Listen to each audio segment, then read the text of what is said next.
Next up is, well, we've heard from three people who are more of the small company and startup world. And so now we're going to go deeper into a larger organization, Intuit. Kaaren Hanson leads design innovation in Intuit. And it's her responsibility to make design thinking and those practices around it a core competency across Intuit. And make it a process that impacts revenue, customer experiences, and the company culture, just little things like that. So she's going to tell us what it's like trying to reinvent an organization from the inside. Kaaren.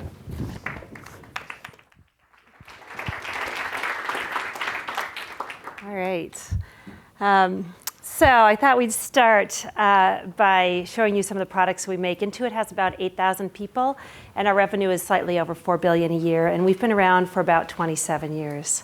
So I thought I'd start off with the history, because I think when you're trying to change a culture, knowing the culture that you've come from is actually very important, because you want to lean into that culture as much as you can. So we actually were started back in 1983 by a man named Scott Cook, who is our founder and continues to come to the office on a daily basis. He started Quicken because he noticed that his wife was becoming increasingly frustrated when she was balancing their checkbook.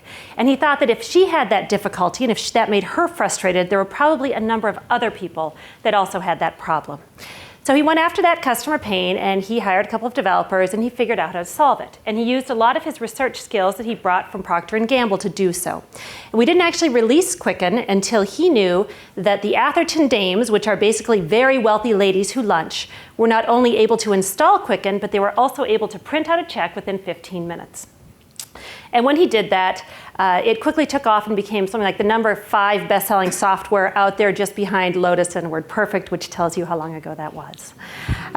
So back in 1990 or so, he started noticing when he did his customer visits and also in the surveys that about half the people reported they were using Quicken to run their small business. And that made absolutely no sense at all. So they kind of brushed it off.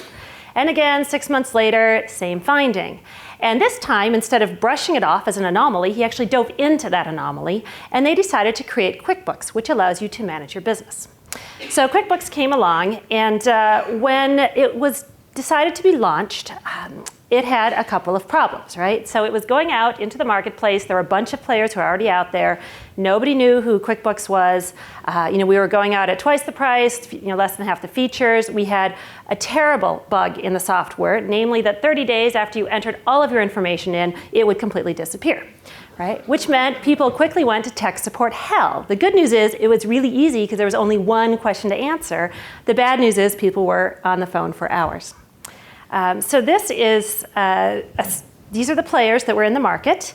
And basically, within launch, we pretty much took over the market and have been there ever since. So the question is, why? And again, this is very important to our history. So this was the ad, by the way, that we had. Terrible ad. It actually sold 4 copies, right? Really bad. But the reason we actually ended up winning that market and have been there ever since is because we knew before we launched that we were 12 times easier to use than any other software out there, right? And back in the 80s and back in the 90s, that was an anomaly. Right? That was rare, which made us the #1 seller, because what leads people to buy? Their friends or their small business colleagues telling them what they use. So back in probably 2005, 2006, we brought Fred Reichheld into the company, and he's the guy behind Net Promoter. And effectively what Net Promoter says is there's a scale from 0 to 10, and if you are a 9 or a 10, if your customers say, yes, I'm highly likely to recommend this to my friends and my colleagues, that has a strong correlation with your revenue growth. So we started using Net Promoter, and what we realized is that they weren't really where we would like them to be. And we dug further into that, and we started looking at how our ease was doing, and we found out that actually our ease was no longer where it had been before either. So we thought this is pretty straightforward. In the past, when we've been the easiest to use, our revenue has gone up significantly. We've owned the market. We need to go back to our roots. And I was a big pusher of this. So we went back to our roots. We focused a lot on ease, and we bumped up our ease, but our Net Promoter scores didn't move. So our learning at that time is, wow, now that we're in 2000, ease is no longer enough. And this was a really uncomfortable time, actually, because it wasn't clear what was next. So we ended up going into deciding what was beyond ease. And what we came up with was delight, right? Not surprising, that's actually talked about quite a bit now. So we started going about defining delight, and because mindset of a company starts at the top, we decided to start there. Our CEO at the time was Steve Bennett. He came from GE, and he was very much a process excellence kind of guy, which is partly why Fred Reichheld was brought in and whatnot. And we went to his offsite. Coeur d'Ivoire is a lovely place to golf and to have an offsite if you ever get the chance. It's just south of San Jose. So at that offsite, we had all of Steve's direct reports come in, and they had to do the following pre-work. They basically need to think about a time when they had experienced delight. It had to be a time when they were spending less than $300. Anyone can have a delightful meal at the Four Seasons if you pay enough, right? And we needed them to think about that and to really have that visceral experience before they came into the room.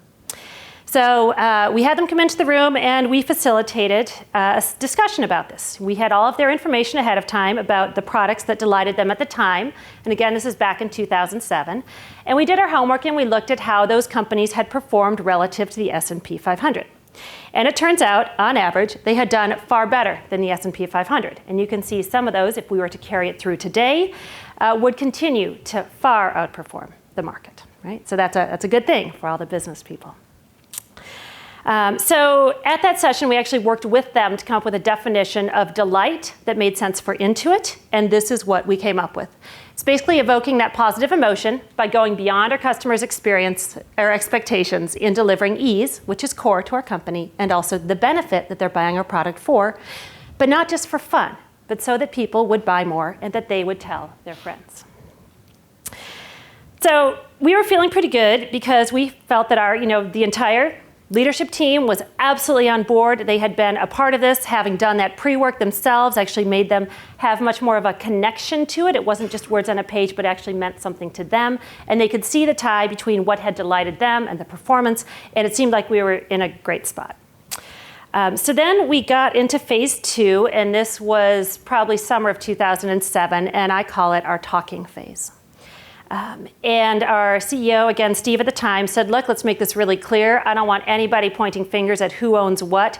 Our GMs own delivering delight, right? And I'm going to hold them accountable for it, which was fantastic. Scott and I started Delight Forums. We continue them to this day. We would bring in great speakers from different companies that were known for delighting. Our first one was Ron Johnson from Apple. He did a phenomenal job. We've just brought in people from a variety of places.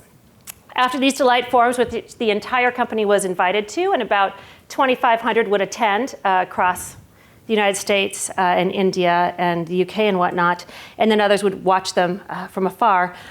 The GMs were required to bring into CEO staff what they learned, what were their aha moments, and what were they and their teams going to do differently now that they had to delight their customers based on what they had learned. And again, the thought behind this is we need to make sure that what is delighting our customers and what other companies are doing stays at the forefront of people's minds. And we don't want it to be something people just talk about, but we want them to really internalize it so that they'll actually change what they're doing.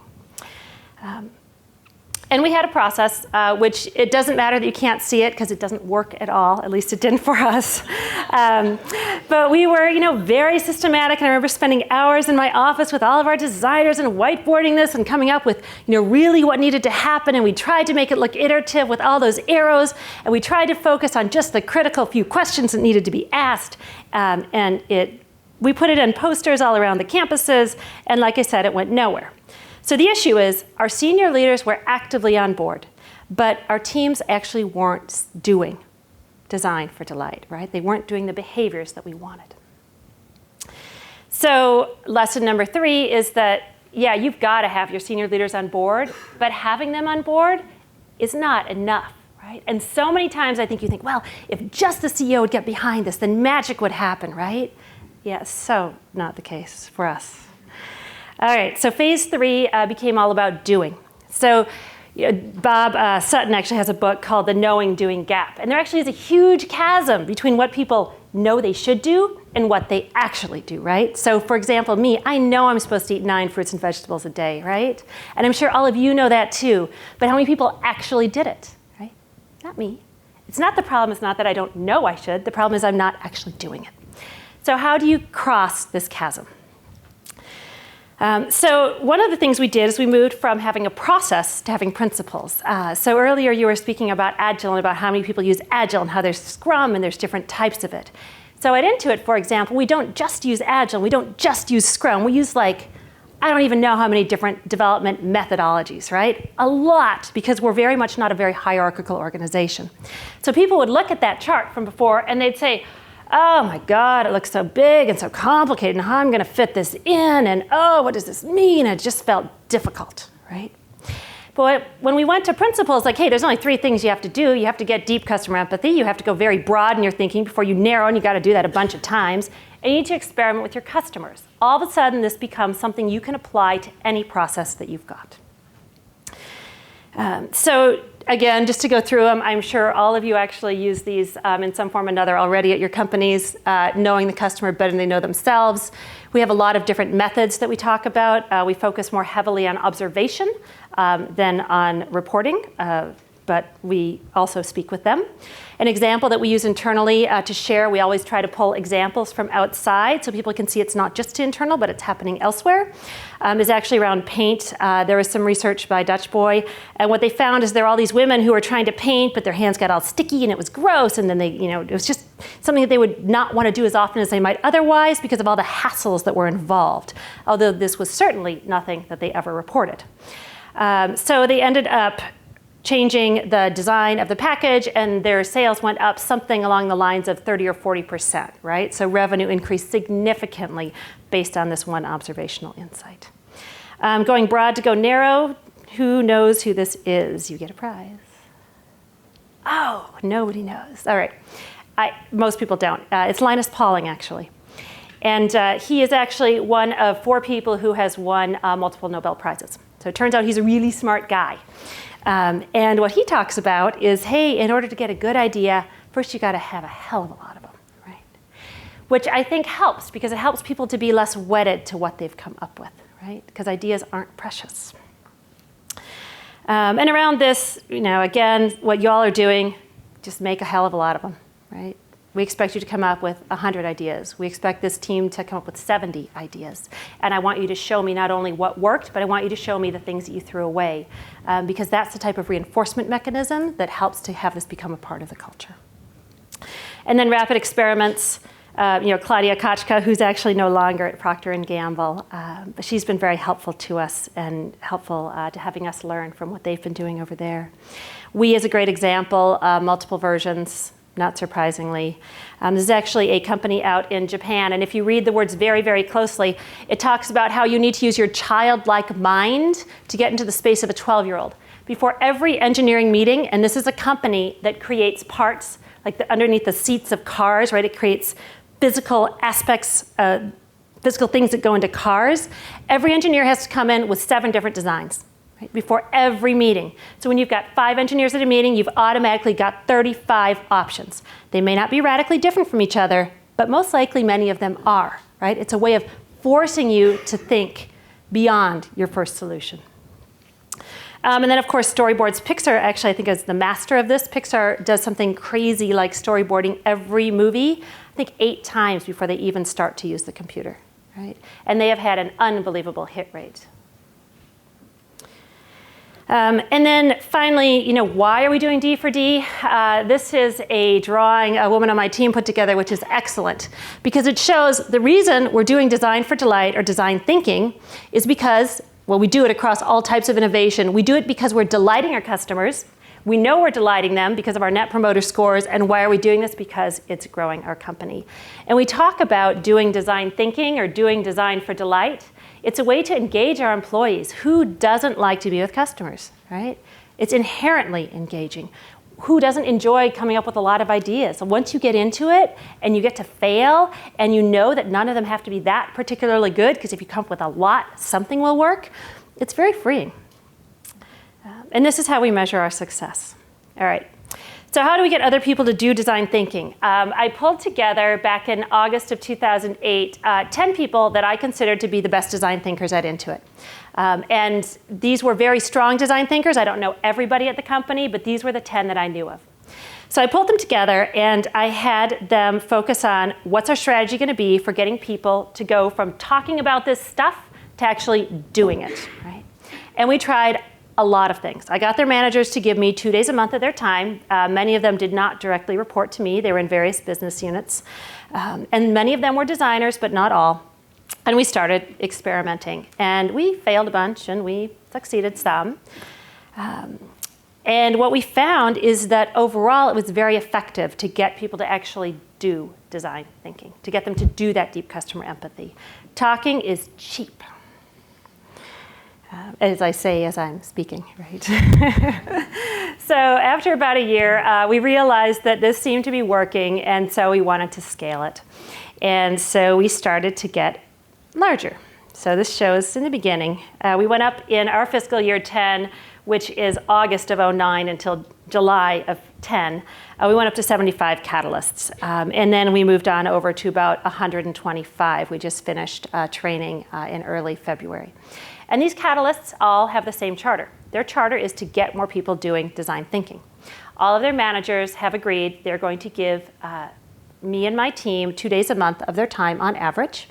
And what we do is we invest in these individuals, and we teach them how to get other people to do these various elements that we want them to do. And then they pair up, and we make sure that they're with a posse, right? Because we know that people are more likely to engage in risky activity if they're with a buddy. Right? And we want them to engage in risky activity, because that's where you come up with really cool stuff. And then we set them free. And after they have done a certain number of hours of helping other people to do good stuff, they get to come back and they get to come to the next level of training because they've learned enough that they can get to that next space. And then after another couple of months of work, the top 10% are able to come to the next level as well. And so I'm just going to walk through a couple of stories of what some of these catalysts have done. So TurboTax SnapTax is an offering we first released last year. We did it in California only. It is for people who have a very simple tax situation. They typically have just a single W-2 and they are renters. And what they can do is they can take a photo of their W-2 with their iPhone, and they answer about 5 questions, and they file their taxes. Right? It's like magic. So this team consisted of 5 people. 3 of them actually were innovation catalysts. One was the product manager, one was the designer, and one was the writer. And then we had a couple of engineers on that as well. And they spent a lot of time out with customers, and they pretty much got to the point where every week they're actually bringing in customers to test with what they had designed and built previously. It was a very small team. They were allowed to be a very small team because they built on top of the big TurboTax engine, which, as you can imagine, is pretty complicated and requires many more than 5 people to create.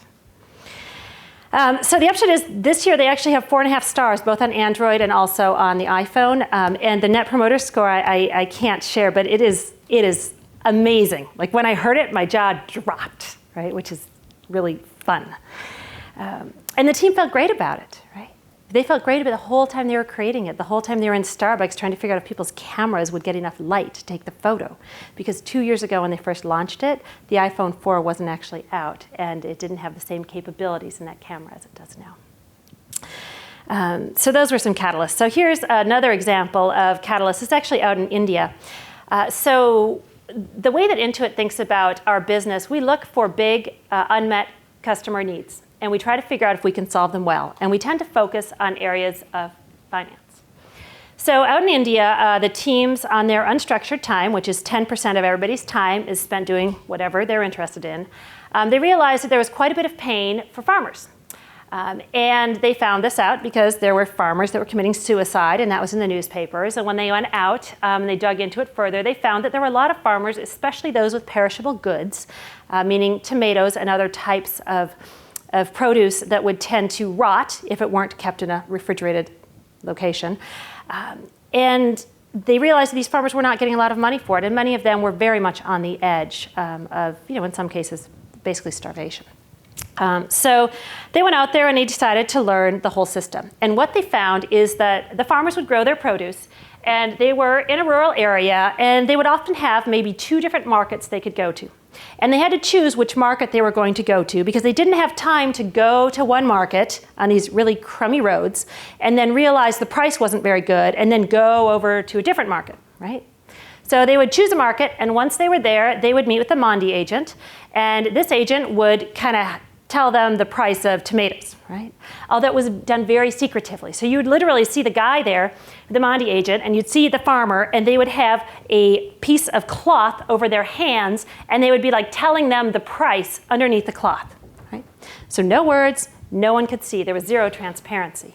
And not surprisingly, these farmers often got the short end of the stick, because if they didn't sell their produce then, they might not sell it at all, right?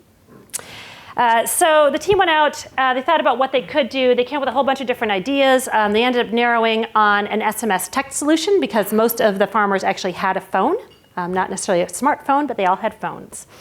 And they ended up deciding, okay, let's rapidly experiment with this. We think, our goal is, can we get these farmers better prices? So the way they tested this is they took their engineers and they had the engineers go out into the markets and they figured out what the prices of tomatoes were, and they would call back to the office to say, how much tomatoes were selling here and how much they were here and which agent had the better prices. And then this poor guy in the back room would get these phone calls and he would SMS text all the farmers in the pilot, right? The 50 farmers. And he would manually SMS text them to let them know the price of tomatoes. And we did this for several weeks in order to figure out if we could solve the problem that we wanted to. And we purposely did it without building that code base and without making this scalable and efficient and whatnot, because if we couldn't solve the problem, why waste the time actually building it out? So the upshot is they actually got 17% more, which means a lot to these poor farmers, right? That's the difference between your child going to school or not. Might be the difference between eating well at night or not. And as a result, we're actually in the process of building this out so it is scalable and secure and blah, blah, blah, blah, blah, blah, blah. So again, that was what else a Catalyst did. So going back, why are we doing this? Because we want to delight our customers. We want to delight our customers so we can grow. So how do we start to make design thinking a part of our company mindset? This is just another example of how we're having it become a part of the culture. Again, this is what an innovation catalyst did. At Intuit, we have something called idea jams, and what we would do in the past is we would have people come in with their best ideas, and they would jam on an idea for a day in a group. Right? Sometimes they would self-select, sometimes we would put groups together. And at the end of the day, they would read out their pitches. They would have code sometimes, and there would be a contest, and then the best one, their idea or offering would go into the queue to actually get more resources. So the problem is, a lot of times the ideas that were coming out of here were okay, right? They weren't really that great. And we would dug deeper. A lot of these ideas were something that people had been thinking about in their own heads, but they weren't necessarily coming based on deep customer empathy, for example. So a woman named Rachel came along, and she's like, we got to change this. This isn't designing for delight at all. So she started off, and she mixed it up by starting us off with a pain storm. So for one day, a lot of customers would be brought in, and the whole goal of that day is everyone in this idea jam would be focusing on the customer pain. What was that pain? And we would rapidly iterate with prototypes to really understand that pain. After that session, the goal is, do you really understand the pain or not? And if you don't, you had a very clear plan of attack for the next 2 months to better get at that pain. The next session would be a soul jam, right? No code, you would just jam on potential solutions.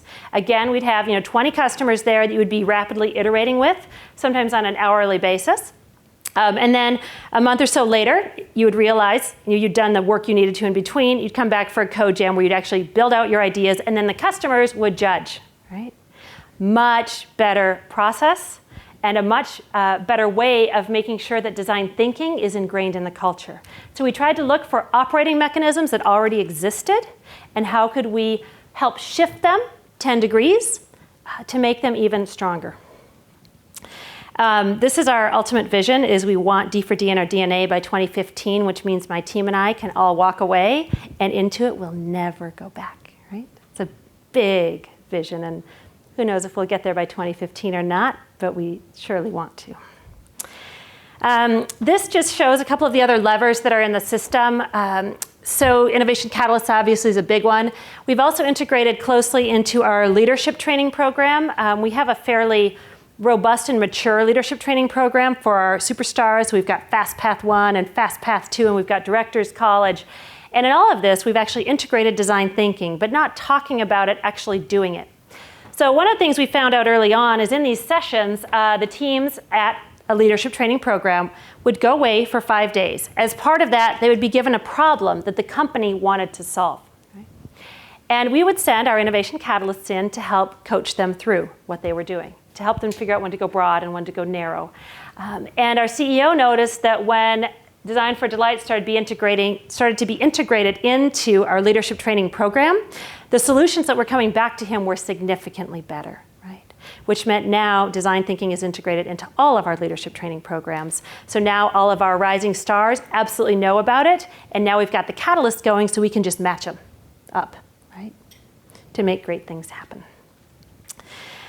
So our lesson number 5 is really democratize it. It's not precious, and our designers actually end up having more power and more clout when everyone else knows what design thinking is, and when everyone else knows just how hard it can be to really get to a solution. It makes the designer even more valuable when they can come up with something even more interesting, or when they can facilitate the group to have that group understand that customer pain very well. Or when they can facilitate the group to come up with an even better solution than they could have otherwise. And then this chart is actually no longer accurate. It's actually in the 50s. But the bottom line is that now that we're seeing the fruits of this come out, we are seeing the measures and the goals we had out along our employees, along our customers, and along our shareholders. They're coming real, which is really fun. And that's all I got.